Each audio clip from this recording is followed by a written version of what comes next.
Hello guys, কেমন আছো তোমরা? আশা রাখি তোমরা সবাই সুস্থ আছো। তোমাদের সুস্থতা কামনা করে তোমাদের সাথে শেয়ার করব একদম ইজি আর সহজে দুধ পুলি পিঠা।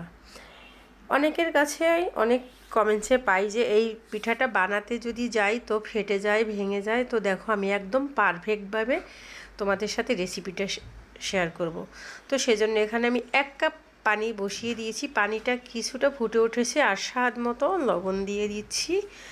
এখন দিয়ে দিব 1 কাপ পানিতে 1 কাপ চালের গুঁড়ি। এটা শুকনো চালের গুঁড়া। যাই হোক, এখন একটু ঢেকে দিব 2-3 মিনিটের জন্য। তো দেখো 2-3 মিনিট পরে এসে আমি কিন্তু নাড়াচাড়া দিয়ে দিব। তো নাড়াচাড়া দিয়ে যদি দেখি এ পর্যায়ে ঠিক আছে তো ওর ডান। আর যদি ঠিক না থাকে, এ পর্যায়ে যদি একটু শুকনো শুকনো থাকে, কিছুটা গরম পানি এটার সাথে অ্যাড করতে পারি। তো গরম পানি অ্যাড করতে হবে এখানে। আর যদি পারফেক্ট থাকে তো নামিয়ে নিয়ে একদম গরম গরম, একটু হালকা গরম থাকা অবস্থায় যে হাতে সয় সে অবস্থায় মেখে নিতে হবে। তো দেখো আমি হয়ে গিয়েছে। এখন আমি নিয়ে নিচ্ছি একটা সার্ভিং প্লেটে, নিয়ে কিছুটা ঠান্ডা করে তারপরে আমি এটাকে গরম কিছুটা গরম থাকা অবস্থায় মেখে নিব। তো এখন কিছু 10-5 মিনিট অপেক্ষা করব। তারপরে এটাকে সুন্দর করে একটু গরম গরম থাকা অবস্থায় মেখে নিব। আর মোটামুটি 3 থেকে 4 মিনিট আমি মেখে নিয়েছি। তো এখন একদম গোল একটা চাক্কা বানিয়ে আমি এটাকে ঢেকে রেখে দিব। তারপরে পরবর্তী স্টেপে যাব। পরবর্তী স্টেপ হচ্ছে এখানে একটা হাঁড়ি বসিয়ে দিয়েছি, সেই হাঁড়িটাই আবার বসিয়ে দিয়েছি। তো এখানে আমি নিয়ে নিচ্ছি আড়ং দুধের 1 কেজি দুধ। তারপরে আরও আধা কেজি আমি নিব। দুধটা তোমাদের অপশনাল, যতটুকু বানাবা ততটুকু নিবা। আর কেমন করে ঘনত্ব দিবা সেটা বুঝে তোমরা দিবা। তো যাই হোক, দুধটা দিয়ে আমি নাড়াচাড়া দিয়ে রেখে দিচ্ছি ফুটে ওঠা পর্যন্ত। আর ফুটে উঠেছে।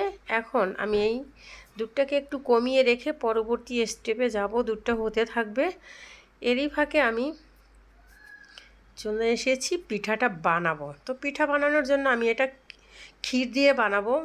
ভিতরের পুরটা যে দিব ক্ষীর, এটা নারকেলের পুরটা আমাদের সহ্য হয় না, গ্যাসের সমস্যাটা বেড়ে যায়, তাই আমি খিরসা দিয়ে বানাচ্ছি। তোমাদের যদি নারকেল পছন্দ হয় তোমরা নারকেলটা দিয়েও ভিতরে একটা পুর বানিয়ে নিতে পারো। তো দেখো এখন আমি ছোট ছোট যে সাইজের পিঠাটা বানাবো পুলি পিঠা, সেই সাইজের ছোট ছোট লেচি কেটে নিচ্ছি। ঢাকাই আছে ওটা। এখন দেখো হাতে ভিতরে নিয়ে একটু চতুর্পাশে চেপে চেপে দিয়ে একটা বাটির মতো বানিয়ে নিচ্ছি। বাটির মতো বানিয়ে নিয়ে আর এখন আমি দিয়ে দিচ্ছি খিরসাটা। খিরসা অবশ্য মনে হয় এই পিঠাটা একটু বেশি পড়েছে, বাট একটু খিরসাটা বুঝে দিতে হবে যে খিরসাটা যাতে বেশি না হয়। তো বেশি যদি হয় সমস্যা হবে। যাই হোক, এটা একটু বেশি পড়েছে, পরেরটায় আমি ঠিকভাবেই দিব। তো এটা আমি দেখো কি সুন্দর করে মুখটা চেপে চেপে চেপে চেপে দিয়ে তারপরে আমি একটু ভেঙে দেব মুখটাকে। মুখটাকে একটু হাতে ভেঙে দিয়ে একটু ডিজাইন আঁকবো। তো ডিজাইন আঁকা শেষ। এখন আমি একটা বানিয়ে তোমাদের দেখাচ্ছি। তো তারপরে আরও 2-3টা আমি বানিয়ে দেখাবো।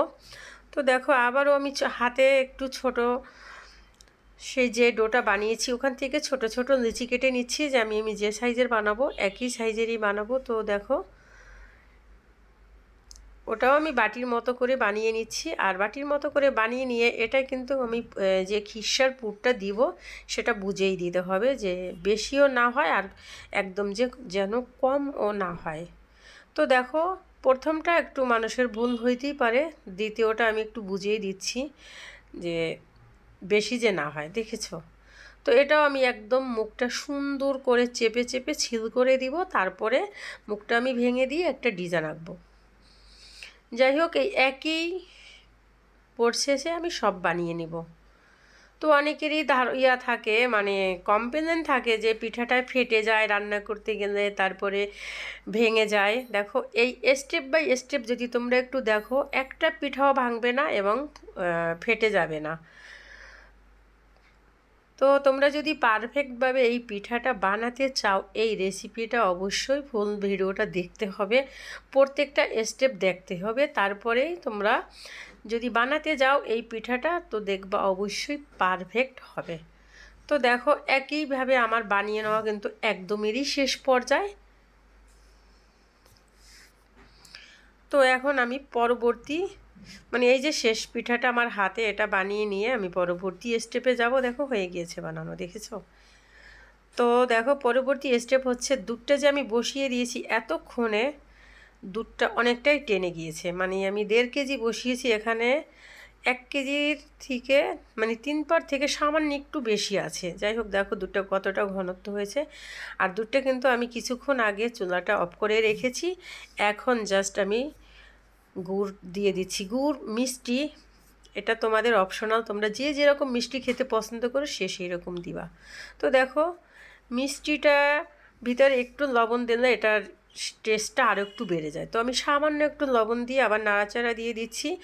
আর মিষ্টি যে যেরকম খাও সেই রকম দিবা। আমি এখানে খেজুরের গুড় দিয়ে দিচ্ছি, দিয়েই পিঠাটা রান্না করছি। এখন একে একে আমি সব পিঠা দিয়ে দেব। পিঠাটা যখন দিব তখন অবশ্যই খেয়াল রাখতে হবে চুলার আঁচটা যেন একদম কমিয়ে রেখে তারপরে পিঠাটা ছাড়বে।